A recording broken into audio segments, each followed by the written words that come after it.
अस्सलाम वालेकुम, welcome to the accounting room. आज के लेक्चर में हम सेकेंड ईयर कॉमर्स का अकाउंटिंग का चैप्टर डेप्रिसिएशन का जो एयर करने जा रहे हैं वो है 2015 रेगुलर एंड प्राइवेट, यानी कि वो रेगुलर वालों का भी पेपर था और वो प्राइवेट वालों का भी पेपर था, जिसका हम क्वेश्चन नंबर करने जा रहे हैं 9 सेक्शन सी से। क्वेश्चन नंबर 9 है, उसका सी पार्ट है अकाउंटिंग फॉर डेप्रिसिएशन।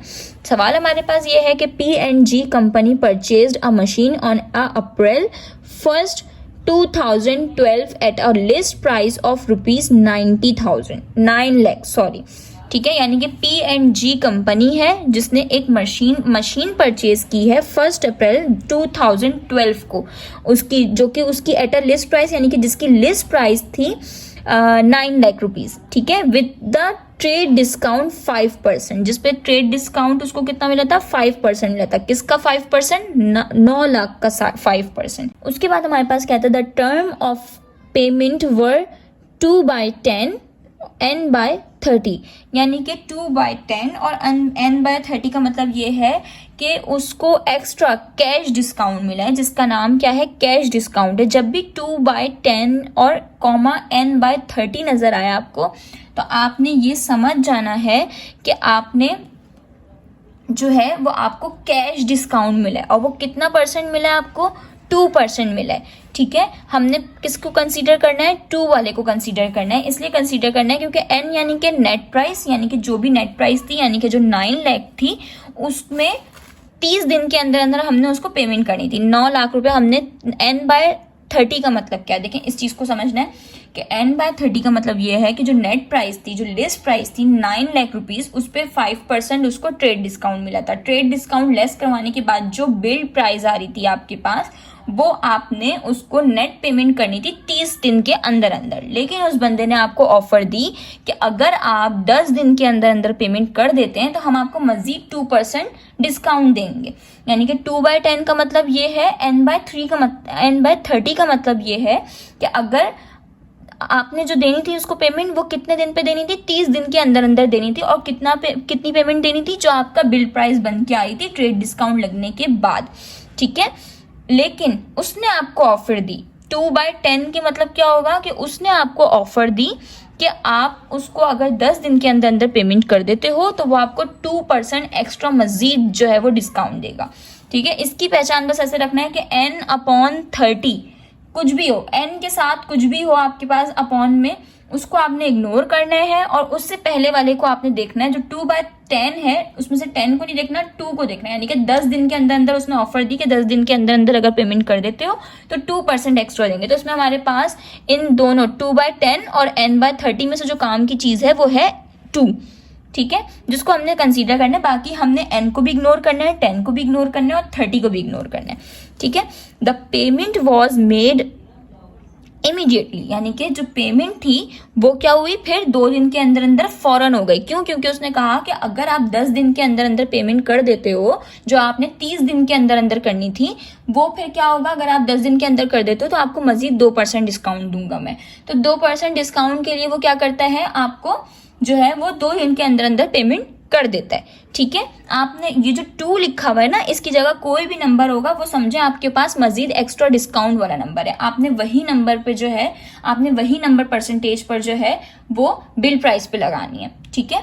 यानी कि आपने अगर यहाँ 2 दिया हुआ है, 2/10 दिया हुआ है, हो सकता है 2/5 भी दे सकता था, हो सकता है 3/5 भी दे सकता था। तो आपके पास क्या होगा, 3 होगा। यानी कि अगर 3/5 देता है वो, तो आप 5 को इग्नोर करोगे, 3 यानी कि 3% है। तो जो बिल प्राइस आ रही होगी उसको हम जो कैश डिस्काउंट उसमें से लेस करवाएंगे, वो कितना करवाएंगे, 3% करवा देंगे, ठीक है। कैसे करवाएंगे अभी मैं ये बताती भी हूँ कि कैसे करवाएंगे।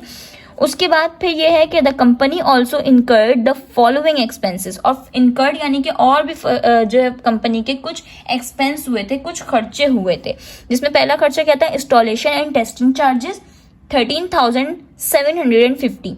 यानी कि आप उसमें पहला खर्चा ये था कि उसने जो मशीन ली थी उसकी इंस्टॉलेशन करवाई थी और उसकी टेस्टिंग करवाई थी, तो उसमें उसके कितना खर्चा हुआ था, 13,750 रुपए। उसके बाद उसने फायर इंश्योरेंस करवाई थी 2 साल की, वो 3,000 रुपए उसमें उसने खर्च किए। इंश्योरेंस इन ट्रांजिट 12,250 रुपये खर्च हुए उसके वहाँ पे। ट्रांसपोर्टेशन चार्जेस में उसके 3,000 रुपये खर्च हुए, ठीक है। अब इसमें से हमने ये चीज़ देखनी है कि इंस्टॉलेशन एंड टेस्टिंग चार्जेस, तो हम देखें अब हमारे पास यहाँ पे कॉस्ट नहीं दी हुई। अगर हम सवाल को नोटिस करें तो यहाँ पे हमारे पास कॉस्ट नहीं दी हुई। इसका मतलब है कि अगर हमें लिस्ट प्राइस दे दी, ठीक है, और आगे डिस्काउंट के लिए परसेंटेज दे दी और एक्स्ट्रा कैश पेमेंट के लिए, कैश डिस्काउंट के लिए भी आपको आगे 2/10 दे दिया है और n/30 दिया हुआ है, और ये बता दिया है आपको कि आपने खुद कैलकुलेट करनी है। अगर आप नोटिस करें तो जो मैंने आपको फॉर्मेट करवाया था किसी भी मशीन की कॉस्ट निकालने के लिए, जो कंप्यूटेशन मैंने आपको करवाई थी, जो फॉर्मेट लिखवाया था मैंने आपको, उसमें लिस्ट प्राइस है, कैश डिस्काउंट है, उसमें ट्रेड डिस्काउंट है। तो आपको इन नामों से पता चल गया कि हमारे पास कॉस्ट नहीं निकाल के दी। अगर हमारे पास कॉस्ट निकाल के दी होती तो हमें ये कह देता कि हमारे पास जो है ना, हमने 9 लाख रुपए की मशीन परचेज की थी, लेकिन यहाँ पे कह रहा है एट अ लिस्ट प्राइस। और लिस्ट प्राइस किस पे होती है? हमारे पास फॉर्मेट में होती है कॉस्ट की, यानी कि इसका मतलब है कि हमने कॉस्ट खुद कैलकुलेट करनी है। तो हमने कॉस्ट के फॉर्मेट में देखा था हमारे पास इंस्टॉलेशन एंड टेस्टिंग चार्जेस जाता है, ठीक है, लेकिन हम फायर इंश्योरेंस नहीं लेते, ठीक है। तो ये वाली लाइन जो है फायर इंश्योरेंस वाली जो 3000 है, इसको हम अपनी computation of cost of machine में ऐड नहीं करेंगे, क्योंकि हम ये ऐड नहीं करते फायर इंश्योरेंस में, ठीक है। क्यों नहीं करते वो मैंने आपको फॉर्मेट समझाते वक्त समझाया था कि क्यों नहीं करते फायर इंश्योरेंस, और हम जो है दूसरी चीजें क्यों करते हैं, ठीक है। इसमें इंश्योरेंस एंड ट्रांजिट जो है वो कॉस्ट में जाएगा, ट्रांसपोर्टेशन चार्जेस जाएंगे, ठीक है। अब उसके बाद लिखा हुआ है it is estimated that the machinery has a salvage value of ₹16,900, जिसमें हमारे पास कह रहा है कि जो मशीनरी की जो एस्टिमेटेड सेल्वेज वैल्यू है, ठीक है, वो हमारे पास क्या है 16,900 है at the end of its estimated service life of 10 years. और उसकी लाइफ कितनी दी हुई है हमारे पास? एस्टिमेटेड 10 ईयर्स दी हुई है। द कंपनी यूजेस, अच्छा मैंने आपको कहा था कि कोई भी मेथड अगर यूज करने के लिए कहेगा सवाल में तो वो आपको क्लियरली लिख के देगा। अब यहाँ पर उसने साफ साफ बताया हुआ है कि आपने किस मेथड के थ्रू जो है वो डेप्रिसिएशन निकालना है। वो कह रहा है कंपनी जो यूज करती है मेथड वो स्ट्रेट लाइन मेथड यूज करती है, फर्स्ट वाला, फॉर कंप्यूटिंग डेप्रिसिएशन, यानी कि डेप्रिसिएशन कैलकुलेट करने के लिए आपके पास जो कंपनी जो कैलकुलेट करती, जो मेथड यूज करती है वो स्ट्रेट लाइन मेथड यूज करती है। तो आपने स्ट्रेट लाइन मेथड के जरिए इस कंपनी का डेप्रिसिएशन कैलकुलेट करना है। The company accounting year ends of December 31 each year, और जो कंपनी का जो एंडिंग ईयर है यानी कि साल का जो आखिरी दिन है वो 31 दिसंबर है, कुछ का नहीं होता।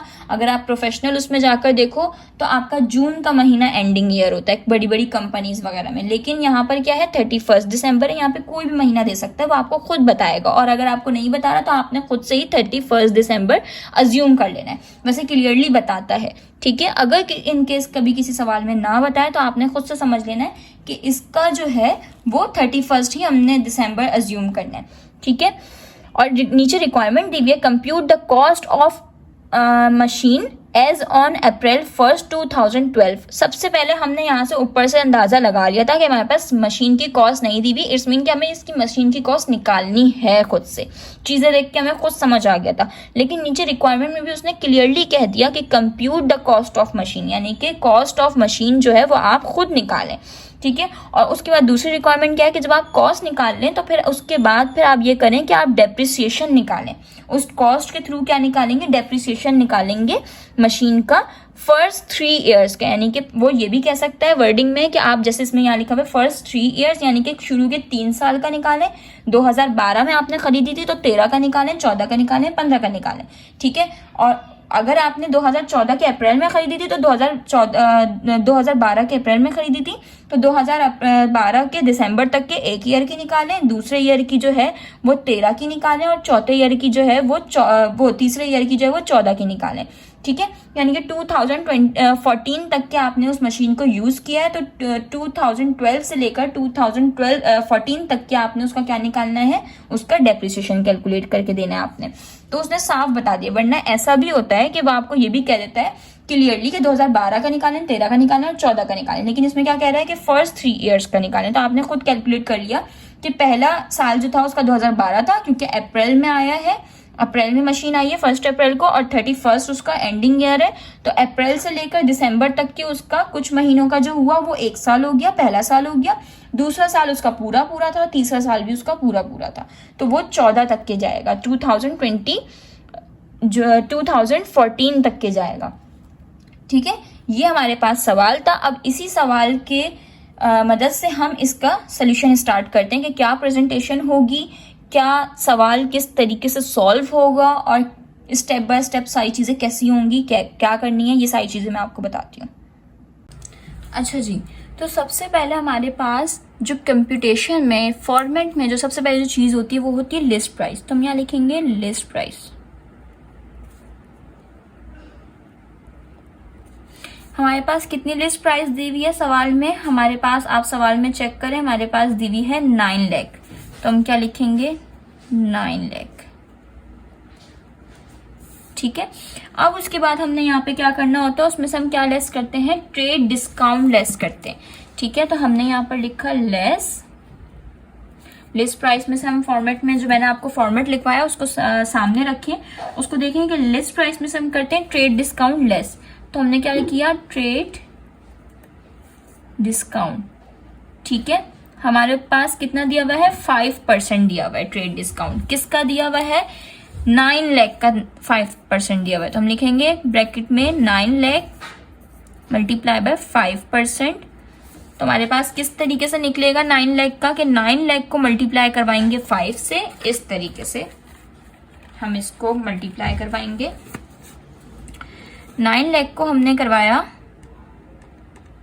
मल्टीप्लाई 5 से, तो हमारे पास कितना आया, 45 लाख बन के आया। उसको हम डिवाइड किससे करवाएंगे, क्योंकि परसेंटेज निकाल रहे हैं, तो हम अमाउंट निकाल रहे हैं, परसेंटेज से अमाउंट में कन्वर्ट कर रहे हैं, तो हम इसको क्या करेंगे 5 से डिवाइड, 100 से डिवाइड कर देंगे। तो सबसे पहले हमने 9 लाख को मल्टीप्लाई करवाया 5 से और हमारे पास उसका आंसर आया 45 लाख, तो हम उसको फिर डिवाइड करवा देंगे 100 से। तो हमारे पास इसका फिर कितना 5%, यानी कि 9 लाख का 5% कितना निकल के आया, 45,000। तो हम इसको क्या करेंगे 45,000 इसमें से लेस करा देंगे। ठीक है, जब हम इसमें से लेस करवाते हैं तो ट्रेड डिस्काउंट लेस करवाने के बाद जो प्राइस, जो अमाउंट हमारे पास निकल के आती है, हम उसको क्या कहते हैं, इनवॉइस प्राइस। तो हम इसको क्या लिखेंगे, इनवॉइस प्राइस हमारे पास कितनी आई, 8,55,000। ठीक है, अब उसके बाद हम उसमें से क्या लेस करवाते हैं, ट्रेड डिस्काउंट लेस करवाने के बाद हम उसमें से क्या लेस करवाते हैं, कैश डिस्काउंट। ठीक है, हमारे पास कैश डिस्काउंट हम यहां लिखेंगे कैश डिस्काउंट।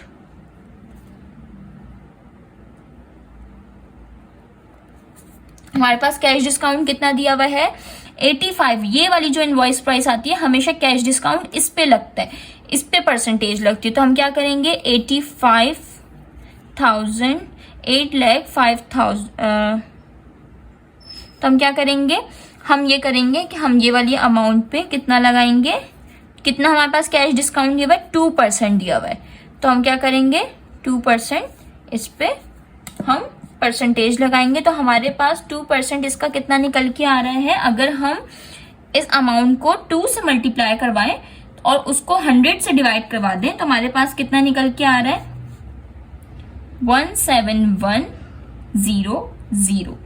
ठीक है, यानी कि 17,100 रुपीज हमारे पास निकल के आ रहा है 2%। हम इसमें से फिर हम 8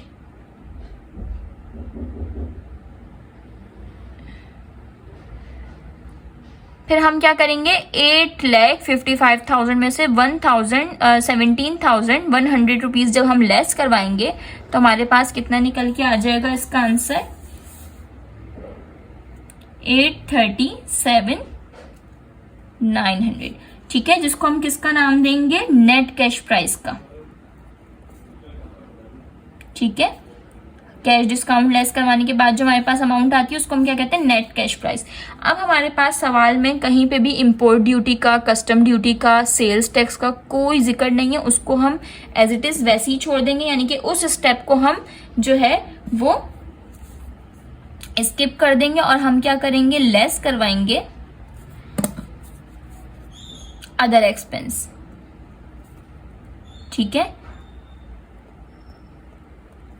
जिसमें से हमारे पास सबसे पहले जो एक्सपेंस उन्होंने दिए हुए हैं नीचे, वो क्या दिया हुआ है, इंस्टॉलेशन एंड टेस्टिंग चार्जेस। और इंस्टॉलेशन एंड टेस्टिंग चार्जेस जो है वो हम इंक्लूड करते हैं, ठीक है। सॉरी, यहाँ मैंने ये लेस लिख दिया, यहाँ ऐड था, हम यहाँ पे ऐड करवाएंगे अदर एक्सपेंस, जिसमें हमारे पास सबसे पहला एक्सपेंस कौन सा है, इंस्टॉलेशन एंड टेस्टिंग चार्जेस। वो हमारे पास इन्होंने सवाल में कितना दिया हुआ है, हमारे पास सवाल में इंस्टॉलेशन एंड टेस्टिंग चार्जेस दिया हुआ है 13,750 रुपीज़। उसके बाद दूसरा एक्सपेंस हमारे पास फायर इंश्योरेंस है, उसको हम इंक्लूड नहीं करते, उसको हम एज इट इज़ वैसे ही छोड़ देंगे, स्किप कर देंगे।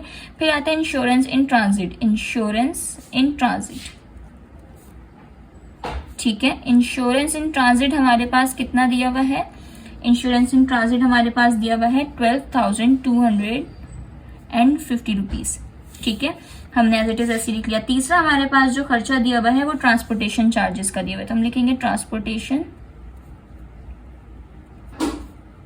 अच्छा, हमारे पास सिर्फ और सिर्फ 4 खर्चे थे, जिसमें से हमारे पास 3 खर्चे जो है वो कॉस्ट ऑफ मशीन में जाएंगे, ठीक है। यानी कि इंस्टॉलेशन एंड टेस्टिंग चार्जेस जाएगा, इंश्योरेंस इन ट्रांजिट जाएगा और ट्रांसपोर्टेशन चार्जेस जाएंगे 3000। इसके अलावा फायर इंश्योरेंस हम नहीं लेंगे, ठीक है। तो तीनों खर्चों को जब हम यहाँ पर क्या करेंगे, ऐड करेंगे, तो हमारे पास कितना आ रहा है, क्या आ रहा है हमारे पास, टोटल अदर एक्सपेंस हमारे पास क्या आ रहा है, टोटल अदर एक्सपेंस हमारे पास आ रहा है यहाँ पर, इन तीनों का सम हम अगर हम करें तो हमारे पास आ रहा है 29,000, जिसको हम क्या करेंगे, बिल्कुल इस अमाउंट के नीचे लिखेंगे 29,000, क्योंकि हम ऐड करेंगे तो हम ब्रैकेट यहाँ नहीं लगाएंगे। ब्रैकेट का मतलब क्या होता है, लेस करवाना होता है, लेकिन हमने यहाँ पर क्या लिखा है, ऐड अदर एक्सपेंस, यानी कि जो भी अदर एक्सपेंस थे वो हमने इसमें ऐड कराने, किसमें, नेट कैश प्राइस में। तो हम इसको जब ऐड कराएंगे 29,000, तो हमारे पास क्या होगा, इसका जो आंसर आ रहा है, जो टोटल आ रहा है, वो हमारे पास क्या आ रहा है, 866,900, जो कि हमारे पास क्या है, हमारे पास है कॉस्ट ऑफ मशीन। इसको आपने ब्लैक से लिखना है, मैं ब्लैक से इसलिए नहीं लिख रही हूँ क्योंकि फिर वो वीडियो में इनहेंस नहीं होता, ठीक है। ये सब चीज़ें जो भी मैं रेड से लिख रही हूँ वो सब चीज़ें आपने क्या करनी है, ब्लैक से लिखनी है, पॉइंटर से। तो कॉस्ट ऑफ मशीन हमारे पास कितनी निकल के आ गई है, हमारे पास 866,900 हमारे पास कॉस्ट ऑफ मशीन निकल के आ गई है। जब हमारी कैलकुलेशन अकाउंटिंग में कंप्लीट हो जाती है, चाहे वो कोई भी कैलकुलेशन हो, और उसके आगे हमारे पास मजीद कोई कैलकुलेशन नहीं होती, तो हम उसके नीचे पे क्या करते हैं, डबल लाइन लगा देते हैं। इसका मतलब यहाँ पे कैलकुलेशन हमारी स्टॉप हो गई है। तो कॉस्ट ऑफ मशीन हमने निकाल ली कितनी, 866,900, ठीक है। कॉस्ट ऑफ मशीन आपने निकाल लिए ना, तो दूसरी रिक्वायरमेंट आप देखें हमारे पास ये है कि पहले सबसे पहले हमने क्या निकालना है, कॉस्ट ऑफ मशीन निकालना है, जो कि हमने यहाँ पर रिक्वायरमेंट में पूरा कर दिया। अब हमारे पास सेकंड चीज़ क्या है कि हमने डेप्रिसिएशन कैलकुलेट करना है, किसके अंडर, स्ट्रेट लाइन मेथड के अंदर, ठीक है। तो हम क्या लिखेंगे, कंप्यूटेशन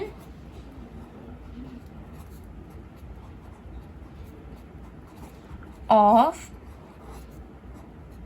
मैं डेप्रिसिएशन पूरा नहीं लिख रही हूँ, आप लोगों ने पूरा लिखना है, ठीक है। मैं शॉर्ट में लिख रही हूँ, मैं शॉर्ट में लिख रही हूँ क्योंकि फिर मेरे लिए स्पेस नहीं बचता, ठीक है। डेप्रिसिएशन एक्सपेंस भी मैं शॉर्ट में लिख रही हूँ, XEXP, ठीक है। अंडर, उसके बाद हम यहाँ पे क्या लिखेंगे, स्ट्रेट लाइन मेथड, ठीक है। जो मेथड हमें यूज़ करने के लिए सवाल में कहेगा एग्जामिनर, हमने वही यहाँ पर लिखना भी है, स्ट्रेट, STRAIGHT, स्ट्रेट, ठीक है, लाइन मेथड, ठीक है। बहुत मैसी हो गया है, इसीलिए मैं शॉर्ट में हेडिंग डाल रही थी, शॉर्ट में डालने के बावजूद भी इतना स्पेस हो गया। खैर, सबसे पहले हमने यहाँ पे क्या लिखना है, फॉर्मूला लिखना है। फॉर्मूला हमारे पास क्या है, depreciation expense is equals to, depreciation expense मैंने शॉर्ट में लिखा है, depreciation expense is equals to total cost, ठीक है। हमारे पास क्या होता है, total cost minus scrap value, salvage value, ठीक है, एक ही बात है, स्क्रैप वैल्यू, ठीक है। लेकिन मैंने यहाँ स्क्रैप लिख दिया, लेकिन आप यहाँ पे सेल्वेज लिखिएगा क्योंकि सवाल में सेल्वेज वैल्यू मेंशन है, वरना स्क्रैप भी लिख दें, कोई इश्यू नहीं है, ठीक है, अपॉन टोटल लाइफ, ठीक है। अब हमने यहाँ पर क्या करना है, यहाँ पर सबसे ज्यादा गौर से समझने वाला काम है, ठीक है, हमारे पास क्या काम है कि हमने यहाँ पर क्या करना है, हमने लिखना है डेप्रिसिएशन। ठीक है, अब हम क्या कर रहे हैं, 1 अप्रैल को हमने मशीन जो है वो परचेज की थी, तो 1 अप्रैल से लेकर 31 दिसंबर तक के कितने मंथ्स हो गए, 2012 के जो हमने यूज की। देखें 1 अप्रैल को हमने मशीन खरीदी है, तो 1 अप्रैल को हमने चलाना शुरू की और 31 दिसंबर तक के 2012 के चलाई। ठीक है, तो अप्रैल, मई, जून, जुलाई, अगस्त, सितंबर, अक्टूबर, नवंबर, दिसंबर, यानी कि हमने 9 महीने इस्तेमाल किए मशीन को, किसमें, 2012 में। क्यों, क्योंकि शुरू के 3 महीने तो हमारे पास खरीदी नहीं थी हमने तो अप्रैल में खरीदी, तो अप्रैल, मई, जून, जुलाई, अगस्त, सितंबर, अक्टूबर, नवंबर, दिसंबर, यानी कि हमने अप्रैल से जब अपनी मशीन जो है वो यूज़ करना शुरू की दिसंबर तक की, तो हमने उसको 9 मंथ यूज़ किया, किसमें, 2012 में। तो हम क्या लिखेंगे, सबसे पहला यार हमारे पास क्या है, 12 का दिया हुआ है कि 1 अप्रैल को हमने खरीदी, तो हम कैलकुलेट कब तक करेंगे, दिसंबर की 31 तक करेंगे। तो सबसे पहले हम 2012 की 31 तक कर लेते हैं दिसंबर की, तो 31 दिसंबर ऐसे ही हम लिखेंगे, 31 दिसंबर 2012। ठीक है, 2012 डेप्रिसिएशन एक्सपेंस, ठीक है, is equals to total cost हमारे पास कितनी आई है, 866,900 माइनस सेल्वेज वैल्यू हमारे पास सवाल में कितनी दी हुई है, हमारे पास दी हुई है 16,900। 16,900 हमने यहाँ पर लिखा, अपॉन हमारे पास टोटल लाइफ कितनी दी हुई है, 10। नाउ हमारे पास 31 दिसंबर 2012 depreciation expense is equals to, जब हम 866,900 में से लेस करेंगे 16,900, तो हमारे पास कितना आंसर निकल के आएगा, 8,50,000।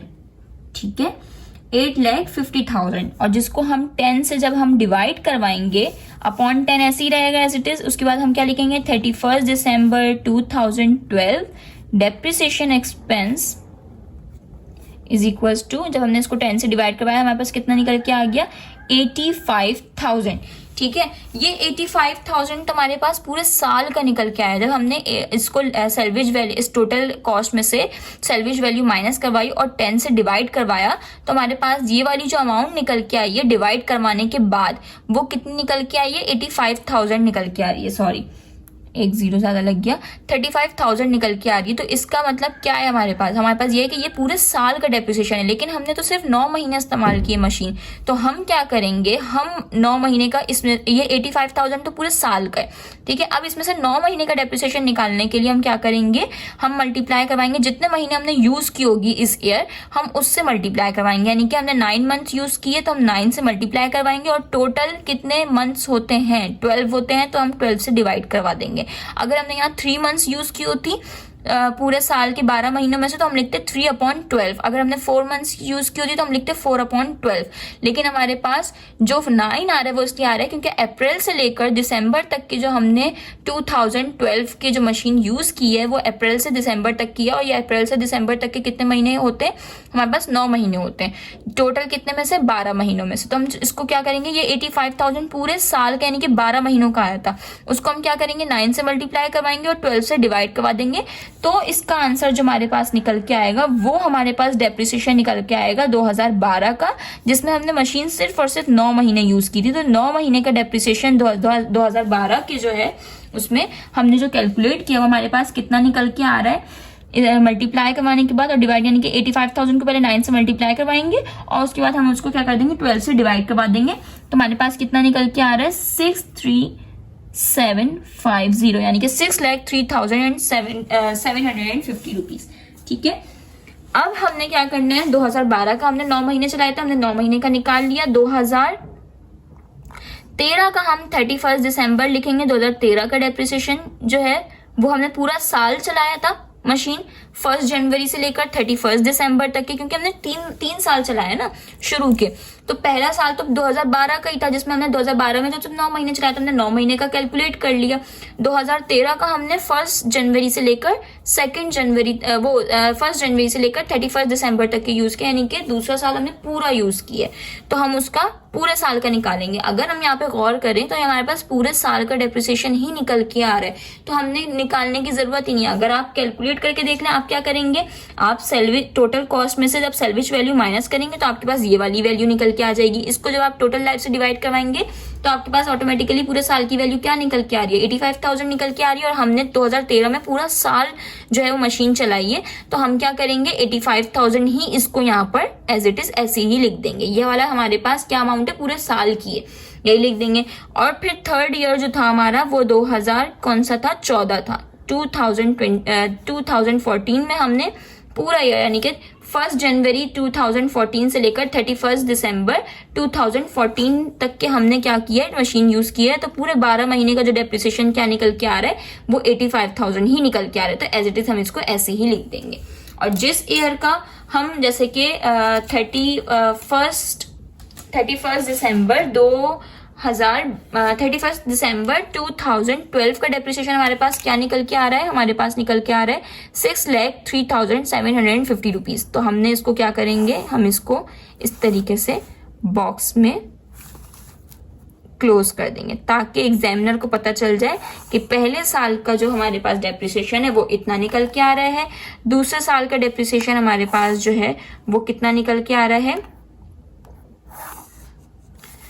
85,000 निकल के आ रहा है। ठीक है।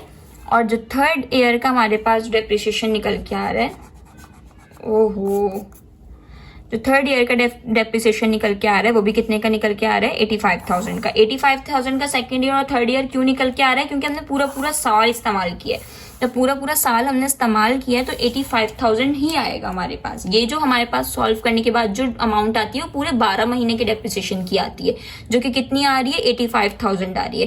तो 85,000 अगर 12 महीने की है और हमने 2013 में भी पूरे 12 महीने चलाए, 2014 में भी 12 महीने मशीन चलाई है, तो सेम अमाउंट आएगी 85,000। ठीक है। लेकिन हमने 9 महीने चलाई थी, तो हमने यहाँ पर इस अमाउंट में से 9 महीने का डेप्रिसिएशन निकाला, तो वो कितना आ रहा है, 6,03,750 रुपीज। ठीक है। तो यानी कि पहले साल का डेप्रिसिएशन जो हमारे पास हुआ है फर्स्ट ईयर का, वो हमारे पास कितना हुआ है, ये आपने लिखना नहीं, मैं आपको सिर्फ बता रही हूँ। वो ये आ रहा है 6,03,750। सेकेंड ईयर का हमारे पास कितना आ रहा है, 85,000। और थर्ड ईयर भी हमने पूरा साल इस्तेमाल किया, तो इसका भी क्या आएगा, 85,000। ठीक है। हमारा यहाँ पर सवाल जो है वो कंप्लीट हो चुका है।